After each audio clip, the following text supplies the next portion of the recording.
बिस्मिल्लाहिर्रहमानिर्रहीम। अस्सलाम वालेकुम स्टूडेंट्स, कैसे हैं आप लोग? ठीक ठाक हैं?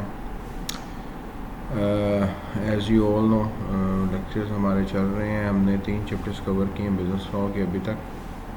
कुछ बच्चों की क्यूरीज आई हैं और क्यूरीज कुछ बच्चों की नहीं आई। अब जिनकी क्यूरीज नहीं आई, या तो दो सिनेरियोज़ हैं, या तो बहुत लाइक है माशाल्लाह, उनको समझ बहुत अच्छी आ रही है, या फिर उन्होंने तकल्लुफ़ ही नहीं किया कि वो लेक्चर को पढ़ें देखें। इसको साथ साथ स्टडी रखें, एंड पे बर्डन हो जाएगा। जब ये जो आपका कोर्स है business, it's very easy, but इसको मेमोराइज़ करना थोड़ा मुश्किल है। कुछ चीज़ें ओवरलैप करती हैं, कंफ्यूज होते हैं बच्चे, that is very much true. तो इसको थोड़ा सा आप लोग जितना साथ साथ करेंगे, अंडरस्टैंडिंग बेहतर करेंगे, आप लोगों के लिए बेहतर होगा। अच्छा, नेक्स्ट अपने चैप्टर 9 कहते हैं डिस्चार्ज ऑफ कॉन्ट्रैक्ट। अब देखो, there are two things, one is breach of contract, one is discharge of contract. अब इन दोनों को थोड़ा सिनेरियो, थोड़ा कॉन्सेप्ट ले लें। ब्रीच का मतलब होता है तोड़ना, कॉन्ट्रैक्ट आपने तोड़ दिया। वो हमारा चैप्टर 10 है जिसमें हम स्टडी करेंगे कि ब्रीच ऑफ कॉन्ट्रैक्ट क्या है। अब देखो, डिस्चार्ज ऑफ कॉन्ट्रैक्ट क्या है कि दोनों पार्टीज़ के दरमियान जो लीगल ऑब्लिगेशन है वो ख़त्म हो गई है, यानी जो उनकी परफॉर्मेंस थी कॉन्ट्रैक्ट की, वो in any scenario, in any way around, वो क्या हुई है, ख़त्म हो गई है। उसको हम कहते हैं डिस्चार्ज ऑफ कॉन्ट्रैक्ट। देखो, ब्रीच ऑफ कॉन्ट्रैक्ट में कोई एक पार्टी कॉन्ट्रैक्ट तोड़ती है, उसको हम कहते हैं ब्रीच ऑफ कॉन्ट्रैक्ट। उसमें पनिशमेंट भी है, बाय लॉ सज़ा भी है, वो हम देखेंगे, स्टडी करेंगे।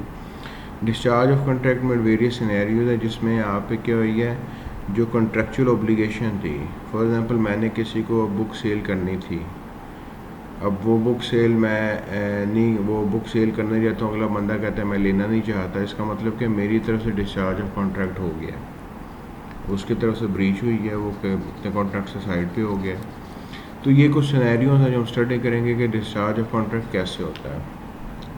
देखो, the discharge means the termination of a contractual obligation between the parties to a contract. Contract terminates when the right and obligation of parties come to an end.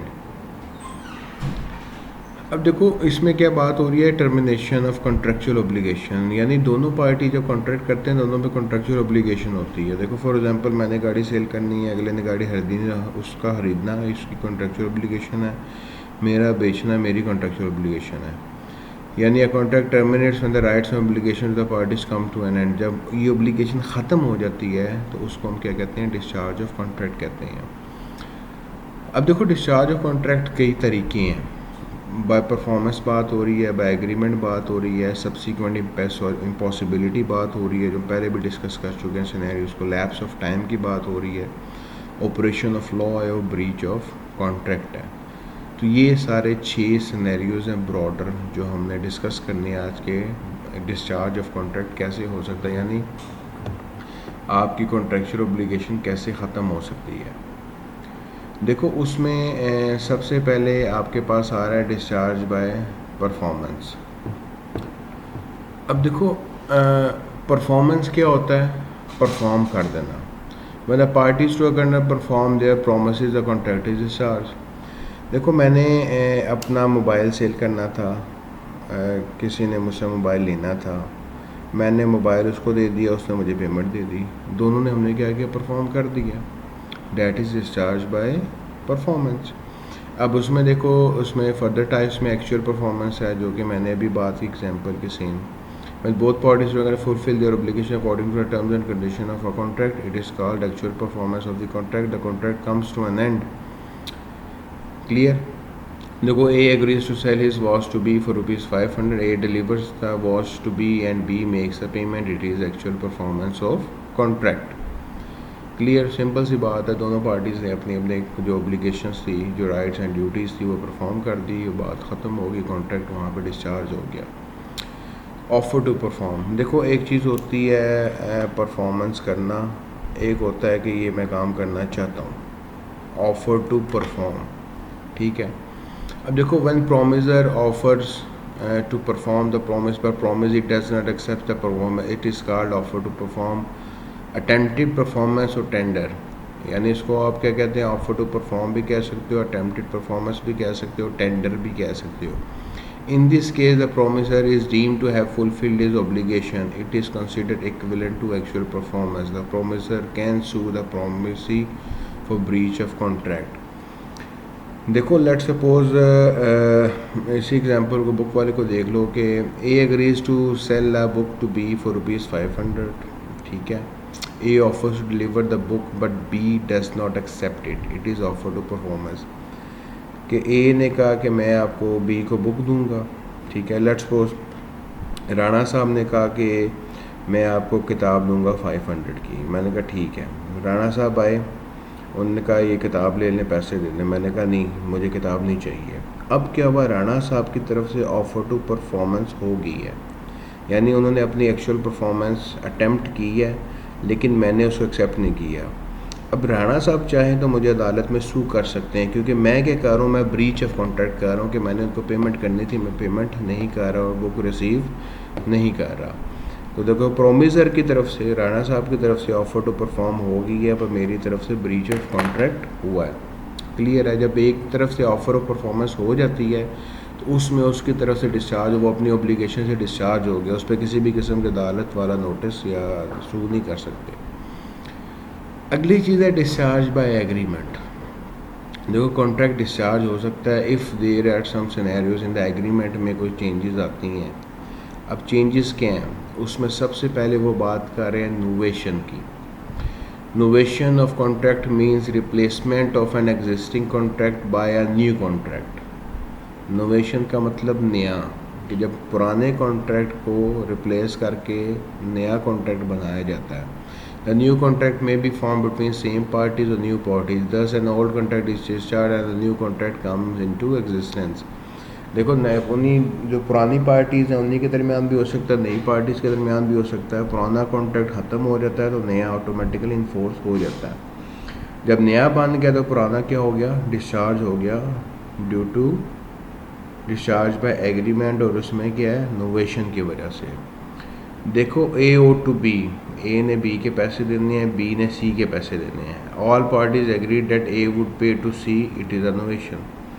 अब देखो ए ने बी के पैसे देने, बी ने सी के देने, बी साइड पे हो गया, तीनों का एग्रीमेंट हुआ कि ए डायरेक्ट पैसे किसको दे देगा, सी को दे देगा। इट मीन्स कि वो पुराना कॉन्ट्रैक्ट इन दोनों के दरमियान जो था और इन दोनों के दरमियान था वो ख़त्म हो गया, नया कॉन्ट्रैक्ट आ गया और सी के दरमियान। That is discharge by agreement with the method of novation, के नया कॉन्ट्रैक्ट आ गया। इसी तरह अल्टरेशन क्या है, यानी कॉन्ट्रैक्ट पुराना ही है, उसमें आपने कोई टर्म्स एंड कंडीशन चेंज कर दी, अल्टर की है। देखो alteration of a contract means the change in one or more terms of the contract with mutual consent of the parties. An alteration in the contract discharges the original contract creates a new contract. जब भी alteration आती है, पुराना contract discharge हो गया और नया contract create हो गया। और देखो फॉर एग्जांपल इसमें A agree to supply salt to B on 1 February 2019, clear. Later and A and B agree to change the date of delivery to 1 March, it is alteration of contract. यानी वो salt की quantity वही है, price वही है, सिर्फ date change हो गई है। तो पुराना कॉन्ट्रैक्ट डिस्चार्ज हो गया 1 February वाला, नया इन्फोर्स हो गया 1 March वाला। रेसिशन, देखो rescission means cancellation of a contract by all parties with mutual consent, यानी दोनों पार्टीज आपस में डिसाइड कर रहे हैं, म्यूचुअल कॉन्सेंट से कैंसिल कर रहे हैं कॉन्ट्रैक्ट को। अब देखो दोनों पार्टीज ने क्या किया, म्यूचुअली एग्री कर दी, म्यूचुअल कॉन्सेंट है, फ्री कॉन्सेंट है, अपनी मर्जी से। कॉन्ट्रैक्ट में be cancel by an agreement between parties at any time before its performance. कि देखो फॉर एग्जांपल मैंने कहा जी राणा साहब ने मुझे बुक सेल करनी है, मैंने बुक ख़रीदनी है, लेकिन हम दोनों बुक यानी वो बुक मुझे डिलीवर करने से पहले, मेरी पेमेंट से पहले हम दोनों डिसाइड कर लेते हैं यार नहीं ठीक है। वो कहते हैं मैं बुक नहीं भेजना चाहता, मैं कहता हूँ मैं ख़रीदना भी नहीं चाहता। तो दोनों पार्टीज़ ने क्या किया है, रिसीजन की है, कैंसिलेशन की है, म्यूचुअल कॉन्सेंट है, अपनी मर्ज़ी से कर दी है। देखो cancellation of an agreement release the parties from obligation. जब कैंसिलेशन हो गया इसका मतलब क्या है, पार्टीज ऑब्लिगेशन से रिलीज़ हो गई, उन पे फ़र्ज़ नहीं है वो काम करना, ठीक है। उसके बाद आता है देखो इसमें एग्जांपल क्या है, A promises to deliver goods to B on a certain date before the date of performance, A and B agree the contract will not be performed, the contract is rescinded. अगली चीज़ है remission. Remission means acceptance of a lesser consideration than what was mentioned in the contract. कि अक्सर होता है देखो scenarios में होता है, फॉर एग्जांपल मैंने एक बंदे से 1,00,000 रुपए लेना है, ठीक है, वो मुझे कहता है मेरे पास पैसे नहीं है, फिर वो कहता है कि चलें ठीक है आप मुझसे 70,000 ले लें, बाकी माफ़ कर दें, और मैं म्यूचुअल कंसर्ट से कहता हूँ चलो यार 70 तो आए ना, तो इसका मतलब क्या है, मैं समझूँ 1,00,000 पूरी पेमेंट आ गई है, तो डैट इज़ रिमिशन। यानी एक पार्टी क्या कर रही है, रिमिट कर रही है the whole or some of part of promise, और extend the time of performance of a contract. फिर टाइम ऑफ परफॉर्मेंस एक्सटेंड करना वो भी रिमिशन में आता है। The contract is discharge. देखो C owes 5,000 to B agrees to accept ₹2,000 in full satisfaction of his claim, the whole debt is discharge. यानी 5,000 के बजाय से 2,000 लिया और 5 का 5,000 क्या किया, डिस्चार्ज कर दिया इन full satisfaction of his claim, तो ये भी आपका डिस्चार्ज बाय एग्रीमेंट आ जाता है, जिसमें आप रिमिशन की बात करते हो। नेक्स्ट है वेवर। देखो अक्सर सुना होगा वेवर होता है कि आपने एक चीज़ छोड़ दी है, माफ़ कर दी है, वेव कर दी है। The term waiver means intentional give up of a right, कि आपने क्या कि इंटेंशनली गिव अप कर दिया कि मेरा राइट था लेकिन मैं इसको छोड़ा हूँ। Which a person is entitled to under a contract. When a party waives his right under the contract, the other party is release from his obligation. A promises to supply rice to B. Later, B releases A from fulfilling the contract. The contract is terminated by waiver. ठीक है, यानी क्या किया है कि A promise किया कि supply of rice, later B releases from fulfilling the promise. मैंने एक बंदे को कहा कि आपने चावल भिजवाने मेरे घर, अब बाद में कहता हूँ यार चलो ठीक है रहने तुम ना भिजवाओ। अब क्या है कि मैंने उसको खुद माफ़ कर दिया, उसको हम वेवर कहते हैं। अब देखो इसमें डिफरेंस है थोड़ा। रिमिशन में क्या करते हो, एक पार्टी या तो थोड़ा पोर्शन या कंप्लीट पोर्शन करती है, उसको अब रिमिशन कर रही है, डेट को एक्सटेंड कर रही है। इसमें क्या आप कंप्लीटली गिव अप कर रहे हो, छोड़ रहे हो, ठीक है। अगला हमारे पास पार्ट आता है डिस्चार्ज बाय सब्सिक्वेंट इम्पॉसिबिलिटी। देखो कुछ मोस्ट ऑफ द सिनेरियोज में अक्सर ये होता है कि एक चीज़ आपने कॉन्ट्रैक्ट की है पर अब उसको परफॉर्म नहीं कर पाते क्योंकि उसकी परफॉर्मेंस क्या हुआ है, इम्पॉसिबल हो गई है। देखो when the performance of a contract becomes impossible due to subsequent reasons which are beyond the control of parties, the contract becomes void. It is also called doctrine of frustration, of doctrine of supervening impossibility। यानी आपको ये question आ सकता है कि what is doctrine of frustration और doctrine of supervening impossibility. तो उस सूरत में आप लोग ये सिनेरियो डिस्कस करेंगे कि that is discharge by subsequent impossibility. उसमें सबसे पहले बात आती है डिस्ट्रक्शन ऑफ सब्जेक्ट मैटर। देखो when the subject matter of a contract after the formation of the contract is destroyed without the fault of the promisor और promisee. कि देखो कोई भी कॉन्ट्रैक्ट की है, लेट्स सपोज उसमें जो इस पे कॉन्ट्रैक्ट, लेट्स सपोज हमने पहले भी डिस्कस किया था एक डिस्ट्रक्शन सब्जेक्ट मैटर में कि डील हुई है एक पार्टी की कि एक घोड़ा है, वो एक पार्टी कहती है मैं 5,000 का सेल करूँगी, दूसरा कहता है 5,000 का ले लेंगे, ठीक है, डील होगी। जब वो लेने गए दोनों पार्टीज़ को नहीं पता था, घोड़ा साहब दुनिया से रुखसत हो चुके थे, तो वो क्या हुआ, डिस्ट्रक्शन सब्जेक्ट मैटर हुआ, तो वो क्या हुआ, डिस्चार्ज ऑफ कॉन्ट्रैक्ट हो गया। Because if the destruction subject is cause by fault of any party he is liable. लेकिन अगर उन दोनों को इल्म नहीं था तो वो बात ख़त्म, कॉन्ट्रैक्ट ख़त्म। लेकिन अगर दोनों को इल्म, किसी एक पार्टी को पता था, जैसे एक बंदे का घोड़ा मरा है उसको सेल कर रहा है, तो उसमें फिर क्या कहते हैं, उसको डैमेजेस देने पड़ेंगे क्योंकि उसने क्या किया है, झूठ बोला है। देखो B lent his hall to C for a concert, the hall was destroyed by fire before the concert, the contract was discharge. के कंसर्ट के लिए हॉल ही है लेकिन हॉल में आग लग गई, डिस्ट्रॉय हो गया, अब गलती दोनों पार्टीज के लिए, कॉन्ट्रैक्ट क्या हुआ, डिस्चार्ज हो गया। इसी तरह देखो सी contracted to sell potatoes to H but failed to supply as the crop was destroyed by pest. फसलों को कीड़ा लग के डिस्ट्रॉय होगी. Held that contract was destroyed because of destruction of subject matter and the performance becomes subsequent impossible. फिर अगली चीज़ है चेंज इन सर्कमस्टांसेस. अक्सर सिनेरियो में हमारे पास ये होता है कि सर्कमस्टांसेस चेंज हो जाते हैं जिसकी वजह से वो चीज़ काम करना इम्पॉसिबल हो जाती है. देखो for example B contract to hire room at a hotel to attend a seminar to be held on particular date. The seminar is postpone. The contract is discharge. कि जिस पर्पज़ के लिए वो कमरा ले रहा था होटल में ताकि मैं सेमिनार अटेंड करूं, लेकिन सेमिनार पोस्टपोन हो गया, तो दोनों पार्टीज़ की लायबिलिटी ख़त्म होगी क्योंकि वो रीज़न थी वो ख़त्म होगी. इस तरह H hired a room from K to see the coronation of king. The coronation was cancelled due to king illness. K sued for rent. It was held that H need not pay the rent. अब केरल ने payment demand की कि तुम आए नहीं, तुमने room लिया नहीं है, पेमेंट नहीं की. तो उसने हेनरी ने कहा कि क्योंकि वो कैंसिल हो गई थी कोरोनेशन ऑफ किंग, ठीक है, तो अदालत में केस चला गया. अदालत ने भी ये कहा कि एच को हेनरी को केस पेमेंट नहीं करनी क्योंकि केस क्या हुआ, डिस्चार्ज हो गया due to change in circumstances. Next देखें डेथ और पर्सनल इनकैपेसिटी. डेथ होगी एक बंदे की या इनकैपेसिटी होगी है किसी वजह से, इलनेस की वजह से, वट एवर द सिनेरियो, कि परफॉर्मेंस नहीं हो सकती. देखो way the performance of a contract depends upon personal skills और क्वालिफिकेशन और एग्जिस्टेंस ऑफ पर्टिकुलर पर्सन. देखो लेट्स सपोज आपने एक बंदे को कहा मुझे पेंटिंग करके दो, पेंटर है वो पेंटिंग वही बना सकता है, वो बीमार हो जाता है, इल हो जाता है, तो अब कॉन्ट्रैक्ट क्या हुआ, डिस्चार्ज हो गया क्योंकि वो किसी और को नहीं कह सकता क्योंकि पेंटिंग किसने बनानी है, उसने बनानी है, वो अपने स्किल्स को परफॉर्म नहीं कर सकता. इसी तरह खुदा ना उसकी डेथ हो जाती है तो उस सूरत में भी कॉन्ट्रैक्ट क्या होगा, डिस्चार्ज हो जाएगा क्योंकि वो ट्रांसफ़र ऑफ परफॉर्मेंस नहीं हो सकती. A agreed to paint a picture for B. A died before the painting the picture. The contract was discharged. An artist agreed to sing on a particular date but fell ill and could not still held. The contract was discharged. Robinson versus Davidson का ये case है.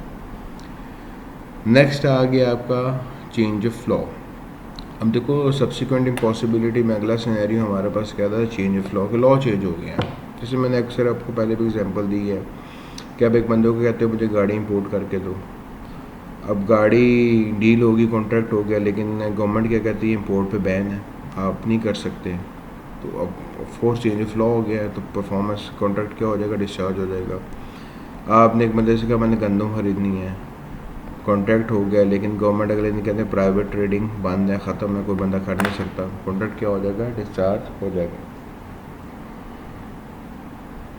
अब देखो सी promised to sell wheat to B before delivery. The government banned the sale of wheat by private traders. The contract was discharged. इसी तरह ये मान Singh versus काजन Singh का केस है. There was a contract of sale of trees in the forest. Later the contract was discharge when the state of Rajasthan forbid the cutting of tree in that forest. Clear, इतना कोई मुश्किल चीज़ नहीं है इसके अंदर. अगली चीज़ है डिक्लेरेशन ऑफ वॉर. देखो a contract entered into before commencement of war remains suspended during the war. Whoever such contract may be restored after the war is over if the nature of the contract so permit. देखो कोई भी countries हैं उनमें citizen के दरमियान contract हुए हैं और उन कंट्रीज के दरमियान जंग हो जाती है तो सारे कॉन्ट्रैक्ट क्या हो जाते हैं, सस्पेंड हो जाते हैं. और अगर वो कॉन्ट्रैक्ट बाद में कंटिन्यू हो सकते हैं after the end of the war तो वो कंटिन्यू होते हैं, वरना वो क्या हो जाते हैं, डिस्चार्ज हो जाते हैं. देखो C contract to carry B's cargo at the foreign port. Later C's country declares war against the country where the port is situated. The contract becomes void. Clear. अगली चीज़ है लैप्स ऑफ टाइम. अब देखो lapse of time क्या कि time गुजर गया. जिस तरह हम लोग कहते हैं ना कि ग्रेजुएशन की डिग्री है और आई थिंक लॉ है कि 7 साल में आपने ग्रेजुएशन कंप्लीट करनी है, 4 साल की ग्रेजुएशन.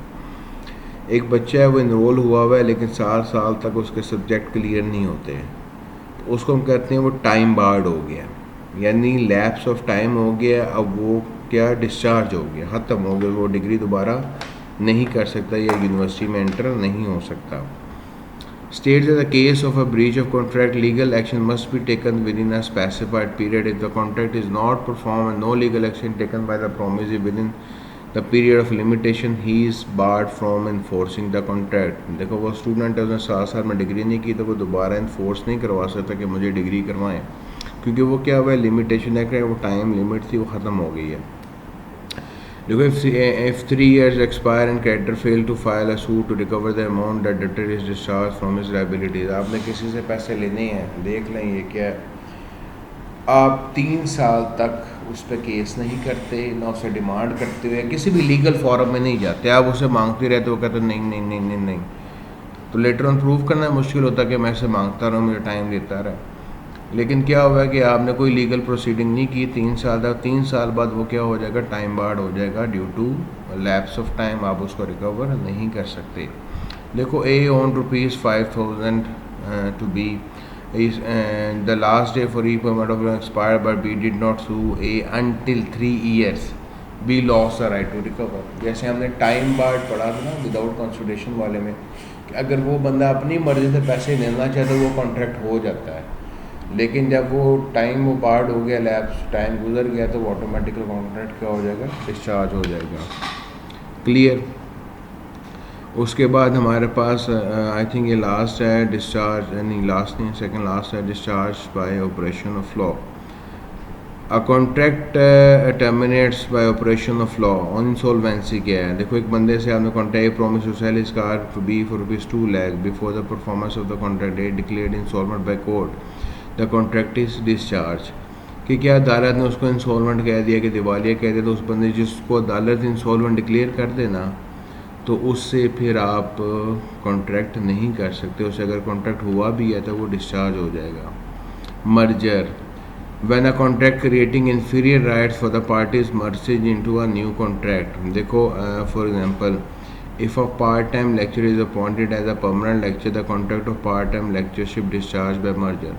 देखो लेट्स सपोज एक बंदा है विजिटिंग पढ़ा रहा है, अब वो उसकी अपॉइंटमेंट क्या होगी, परमानेंट टीचर बन गया है, तो ऑटोमेटिकली उसकी विजिटिंग वाली क्या चीज़ें ख़त्म हो के वो नया कॉन्ट्रैक्ट उसका इन्फोर्स हो जाएगा। इसको मर्जर कहते हैं कि जब इन्फीरियर राइट्स मर्ज हो जाते हैं सुपीरियर राइट्स के अंदर, ठीक है। अब फिर मटेरियल अल्टरेशन, कि अगर आप कॉन्ट्रैक्ट के अंदर कोई मटेरियल अल्टरेशन करते हो, चेंजेस करते हो, देखो A execute a pro note in favour of B for ₹300, B exceed the amount from 300 to 3,000 for alteration, तो ऑटोमेटिकली क्या अल्ट्रेशन हुई है, फ्रॉड करने की कोशिश की है, तो ए मे refuse to pay 300 because due to alteration contract क्या होगा, डिस्चार्ज हो गया। अक्सर लोग करते हैं छोटी मोटी अल्ट्रेशन 2 नंबरी। क्लियर। अब देखो ब्रीच ऑफ कॉन्ट्रैक्ट पे भी हमारा एक पूरा चैप्टर है, लेकिन थोड़ा इसमें भी स्टडी करते हैं। Discharge of contract by breach कैसे होता है, उसमें आ रही है एक्चुअल ब्रीच कि occurs when a party fails to perform the contract on the date of performance. If a party fails to perform the contract on the date of performance, it is actual breach of contract on the date of performance. देखो if a party has performed a contract but refuses to perform the remaining part, कि देखो आपने पूरा काम किया है या आधा किया है, दोनों सूरतों में या कुछ ना कुछ रह गया अगर, तो वो आपकी एक्चुअल ब्रीच होती है। देखो B agrees to deliver 5 bags of wheat on 1st March, B does not deliver the wheat on that day, it is actual breach of contract। इसी तरह दूसरा सुना, देखो A agreed to deliver 500 shoes to B, the shoes were to be delivered in installment, when A delivered 200 shoes, B refused to buy more shoes, B committed an actual breach of contract during the course of performance। कि वो काम चल रहा था, performance किस्तों में होनी थी, तो उस दौरान उसने क्या किया, ब्रीच कर दी, कॉन्ट्रैक्ट डिस्चार्ज हो जाएगा। एंटिसिपेटरी ब्रीच, यानी आपने एक्चुअली नहीं किया लेकिन आपने शो कर दिया कि आपने कॉन्ट्रैक्ट की ब्रीच करनी है। अब देखो एंटिसिपेटरी में क्या कि आपने शो किया, इंटेंशन दी है कि ये परफॉर्मेंस मैं नहीं करना चाहता, ठीक है। एक सिंपल एग्जांपल देता हूँ। फॉर एग्जांपल वो अक्सर होता है कपल्स में, यूनिवर्सिटी लाइफ में बड़े वादे हो जाते हैं कि जी मैं ज़िंदगी साथ गुजारेंगे, 7 जन्म साथ में गुजारे हैं, लेकिन अगले दिन पता लगता है लड़के की या लड़के की मंगनी होगी कहीं और पे, तो वो क्या एंटिसिपेटरी ब्रीच होगी है। कि उसको पता लग गया दूसरी पार्टी को कि अब हमारे 7 जन्म के ये जन्म नहीं गुजरना इकट्ठे। तो देखो, when a party to a contract does not act which makes a performance on the contract impossible, it is an implied breach. उसमें एक्सप्रेस भी या बोल के भी कह सकते हो और आप अपनी परफॉर्मेंस से भी शो कर सकते हो। देखो, ए agrees to supply wheat to B on 1st July. On 15 June, A informed B that he will not supply the wheat. It is an express breach. यानी उसने उसको बता दी है। ये फॉर एग्जाम्पल जैसे लड़का कहता है कि मैं नहीं कर सकता, शादी मेरी मंगनी होने वाली है, एक्सप्रेस ब्रीच होगी। अब ये एग्जांपल आप लोगों को बहुत अच्छी लगती है ना। ठीक, अब ये क्या हुआ, एक्सप्रेस आ गया। फिर A promise to sell his horse to B on 1st June before the date A sells the same horse to C, it is implied breach. यानी उसने बताया नहीं है, लेकिन उसके एक्शन ने क्या किया, शो कर दिया कि उसने अब घोड़ा उसको नहीं बेचना था, किसी और को सेल कर दिया। तो वो क्या आपके एंटिसिपेटरी ब्रीच है। अब एंटिसिपेटरी ब्रीच में promisee gets the following rights, he is release from the performance, कि यानी जिस बंदे ने घोड़ा खरीदना था अब उसको खरीदना नहीं पड़ेगा, उसकी परफॉर्मेंस रिलीज़ हो गई है। वो चाहे तो कॉन्ट्रैक्ट को कैंसिल समझे और उसको सू भी कर सकता है डैमेजेस के लिए, और he may ignore the contract and wait for the time of the performance. वो उसको इग्नोर भी करता है, वेट करता है कि अगला पार्टी करती क्या है। तो ये इफ़ेक्ट्स हैं। अब ये इसके क्वेश्चन हैं जो हमने सारे डिस्कस किए हैं सिंपल सिनेरियो उसमें, ठीक है। आप लोग इसको देख लें, तो जो भी क्यूरीज हैं वो डिस्कस कर सकते हैं। यहाँ पे आपका चैप्टर 9 क्लोज़ है। अपना ख्याल रखिएगा। अल्लाह हाफिज़।